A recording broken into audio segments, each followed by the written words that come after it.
ఆంధ్రప్రదేశ్ రాష్ట్రం doctor BR Ambedkar Konaseema జిల్లా సకినేటిపల్లి మండలం అంతిర్వేది గ్రామంలో వేంచేసి ఉన్న శ్రీ లక్ష్మీ నరసింహస్వామివారి తిరుకళ్యాణ మహోత్సవములు తేదీ 4/2/2025 మాఘశుద్ధ సప్తమి నుండి 13/2/2025 మాఘ బహుళ పాడ్యమి వరకు 7/2/2025 తేదీ రాత్రి శ్రీ స్వామివారి కళ్యాణము 8/2/2025 తేదీ మధ్యాహ్నం శ్రీ స్వామివారి రథోత్సవము 12/2/2025 తేదీ ఉదయం పౌర్ణమి సముద్ర స్నానము 13/2/2025 తేదీ సాయంత్రం శ్రీ స్వామివారి తెప్పోత్సవం ఘనంగా జరపబడును.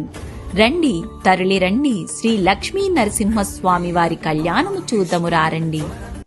జయ శ్రీనివాస జయ వెంకటేశ వృషశైలనాథ శ్రీ పద్మనాభ వైకుంఠనాథ జయ విష్ణుతేజ రాజ